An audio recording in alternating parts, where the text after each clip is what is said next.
and some of the wild and wacky things that happen in the streets of hoops. This is going to be a quick Hoop Streets tonight because, like I have said, we got a lot to do, a lot to take care of, a lot to go over. So, but this is interesting. So we're going to talk about it, and I think Luck is going to really get into this one when we do, because I didn't prep him for it, but we talked about this before, as it pertains to the show. And sometimes hoops gets a little political, man. Hoop could get a little political, and when it does, we have to acknowledge it and deal with it. So,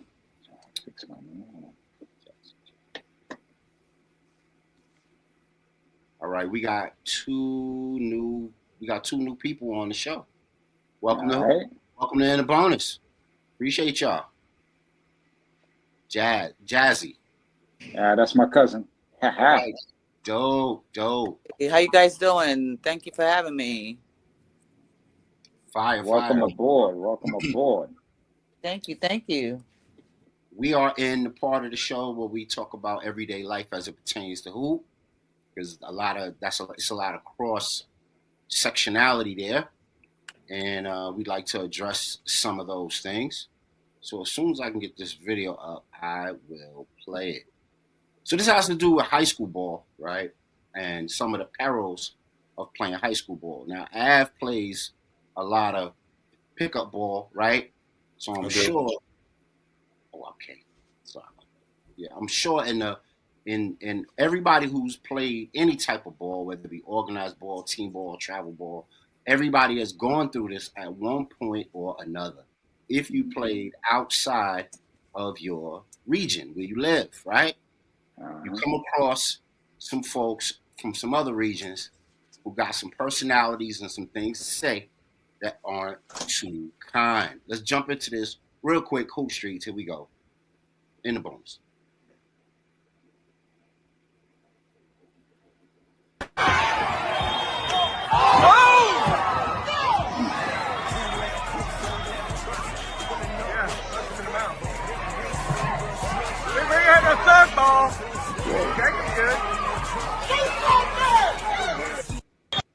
I'll play that one more time, man. I'll play that one more time.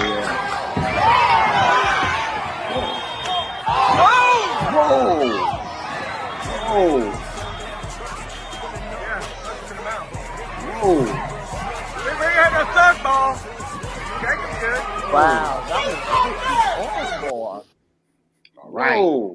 So I don't know if you heard what the guy said in the stands. Yeah, I heard it. But they were talking about the N-bomb. Mm-hmm. So we've all played organized sports. We've all been outside of our natural regions where we live in, our neighborhoods, things like this, and we encounter different populations of people. And they decide to throw the N-bomb at you. So he had one too many times that dude was going to throw the N-bomb at him before he started throwing his own bombs and bowls and all that. I'm telling you, homeboy. I'm telling you. Man. Don't say that again. I'm telling you, homeboy. Don't say that again. I'm going to one you up. No.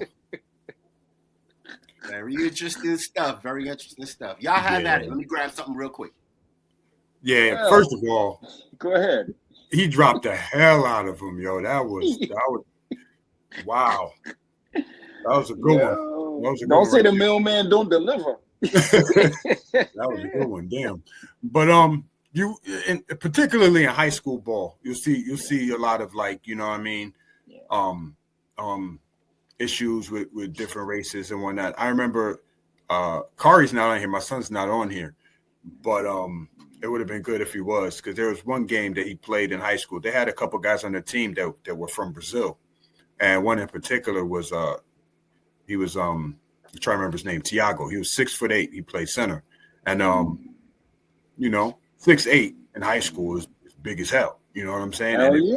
If you could walk and chew bubble gum at 6'8" in high school, you're a problem. You know what I'm saying? Yes. But and he was. But I mean, they played one particular school that weren't very appreciative, weren't very how should I say, welcoming to people from immigrants from other countries. You know what I mean? So they, in high school, you do your chants, you know what I'm saying? The crowd would be like, you can't do that, da, da, da, da, da. You know what I mean?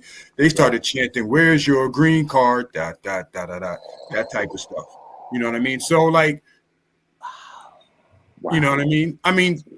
They got it back. They got it back where it kind of, because that team ended up winning the championship. You know what I'm saying? The state championship. But, where's your green card? Yeah, that's what they were chanting. You know what I'm saying? You hear that. You know what I mean? That type of stuff. Because you're dealing with it's very crazy. But you're dealing with wild parents, yo, and you're dealing with very homogenous populations when you go to these schools that are different places. You know what I mean? They might have like 2 black kids in the whole damn town that attend the high school. You know what I mean? So it's definitely you're dealing with racism. All kind of isms, man. Classism, all that. Facts. Yeah. Hey, Jazz, what'd you think about it? Well, going back to that video, that dude punched the heck out of him. He went slided like he was lathered up with butter, just sliding right across that floor. But then when you play sports and things like that happen, it's really outrageous. But I don't blame the other teammates for reacting the way they did. Right.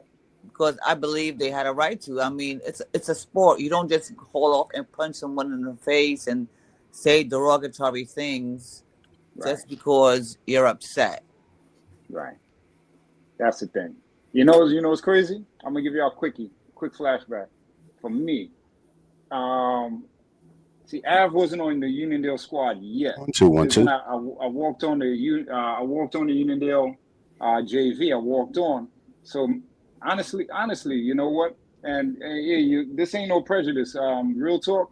In Queens at the time in 1989, I didn't get to play any white ball players. My first time playing white ball players was in Long Island. Real talk, right? No prejudice.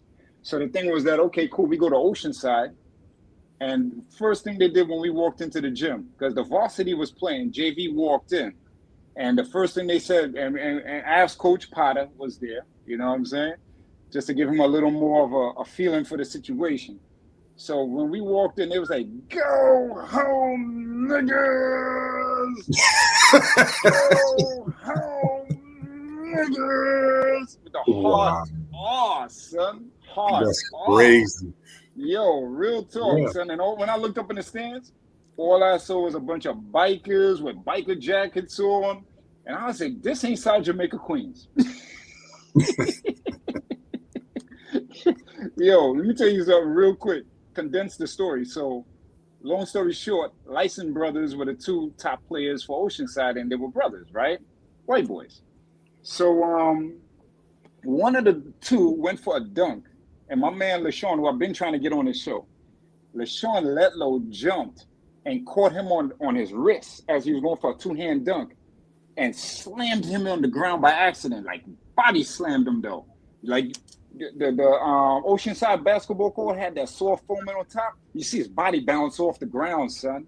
Yo, son, the stands went banana ape. They was like, niggas, roar! Niggas, home! And yo, all we saw was toilet paper by the boxes and the rolls raining on us. Toilet paper hitting the court and unraveling on the court. It was ape inside there, son. Yo, real talk. They turned up on us, yo. And yo, Potter was holding back me and Damon because he was trying to get into the stands and whatnot. It was like malice. It was gonna be malice in the palace. Out in Oceanside like 20 years earlier. That's crazy, man. Go home, nigga. I was like, yo, these white boys is buzzing out here. But that's what you encounter, man. Particularly in high school ball, man. Particularly in high school ball. Yeah. Hey, shout out to Don who just joined us, man. Peace, brother. Salute, guys. Yeah, it's funny. Look, you said that. I got a story, man. It was me, Ahmad Woods, Stacy Castle. We had a game against boys and girls in Brooklyn, and we played these dudes. We routed these dudes out. Now back then everything now is you can get on a bus whatever, they charter your buses. Back then, we had to actually get on the train to go to the school. You know what I'm saying? And we wound up getting out there, and like I said, we wound up routing the dudes. And next thing you know, one of the dudes in the stands was like, y'all dudes need to get out of here quick. So he's like, we young and stupid, naive, man. Fuck that. Nah, nah, nah, nah. Yo, do you know we got chased to the train station? Yes, brother. I can definitely believe it back then. Yo, I'm time. I'm trying to tell you, man. And we luckily, we got on and we get on the A train. So that back then I'm living in Far Rockaway where I grew up at. That A train goes to the last stop in Mott Avenue. So we treshing it to the damn train, man, trying to get on there. We hopped the turnstile. A lot of us didn't pay. We was like, man, F this, man. Got back, man, told our coach, like, coach was laughing for a while. Man, this shit ain't funny, bro. Yo, not cool. Not funny, son. In the moment, not funny. We can look back on all this and laugh a little, but but you know what, though? So, to the footage, Don, you missed the footage because this brother walked right across the free throw line lane and knocked this white boy out because white boy called him the N-word. Yeah. So, caught him right in the jaw. not just once, a bunch of times without warning. Wow. So, my question to the whole crew panel, everybody here listening, even at home, why hasn't basketball authorities addressed this? This is not a common occurrence. This is a common occurrence. Like Westbrook complained about this when he was playing at OKC. Why do you guys think that the basketball authorities whether it be at whatever level it is, right? Because I'm sure at every level you're dealing with something like this at some point, right? Why haven't the basketball authorities dealt with this, made some sort of overriding rule that this sort of thing is not allowed, no matter what? If you do that, you forfeit your game, something. What do y'all think? You saying why they haven't, or if they should do it? You saying why? I said why haven't they done anything about it? Yeah, why? In the scope of the game? Because I can imagine way back in the day it was worse when Dr. J and you know what I mean, Joe Gervin and all them dudes was playing. I know it was crazy then. We all know the stories that Bill Russell was talking about, man. You know what I mean? But well, from my perspective, hold on, let me hear Jazzy real quick. Go ahead, Jazz. Yeah, go ahead. Well, from my perspective, I feel because it's people like us that it's happening to, and that's why it's not being really addressed. If we were to really take this seriously and get together and really do something about it, I'm quite sure they'll finally address it and come up with some kind of rules and regulations that will prohibit that type of behavior. That's it. No, I can appreciate that. And Av, it seemed like you had something, bro. No, it's wild because it's been my experience. Like I've played, because I've lived in a lot of different places. You know what I'm saying? I played in DC. I played out in Cali, in Southern Cali. You know what I mean? And it's like usually the one place where racism isn't really a thing is when you playing ball, man. You know what I mean? We've all played with white boys. We all played with Asians. I play with Samoans, Pacific Islanders. I play, you know what I mean? And it's like that's when you're on the court, 9 out of 10, bro. That's like race is not an issue. It's whether or not you're good. You know what I'm saying? Are you a bum or not? You know what I'm saying? But but yet still we all have and it's not the majority of experiences, but we've all had these experiences. And usually it's because one team is smashing the other team. And we know which team is smashing the other team, 9 out of 10. And and that N-word will slip out of an opponent's mouth. Yes, it will. First time it'd be like, did you really say that? And then they get the warning, and then we saw what happens. You know what I'm saying? We saw what happens. But Yeah, that's wild. And you see too, it's like what they should do really, I agree with Vic. I believe they should. My main thing, he's asking why, and why is a good question. Mm-hmm. It's hard, it's not hard to answer it. They don't care enough to address it. They don't. Let's just, let me not play business ball on this one. They don't care about it, bro. They don't. Yeah. Because honestly, the N word should be like erased. They should be penalized. Like I'm talking about free throws and stuff. If anybody say the N word, even the brothers, if they look at them and say, "Yo, that's my nigga right there with that layup," point deducted. Yeah. T. They teed up right away. But you would think in professional sports leagues that are 80 to 90%, African American players, and this sort of thing could jump off at any point, at any given time. You would think that they would have, a fail-safe for this sort of thing, given how many communities in the United States still operate like that. You know what I mean? That still carry that sort of malice in their heart and is willing to demonstrate it. That could you imagine Ben Wallace just rocking a dude to sleep? Like, could you imagine Oakley rocking a dude to sleep for saying that? You got quite a few. You got Rasheed Wallace. You know what I'm saying? Like, you taking chances on people's life and liberty right now. Latrell Sprewell choking coaches out for less than that? Come on. Speaking of that, I want to say something real quick, fellas. I was watching an interview. I'm trying to think who it was. It was Brian Shaw.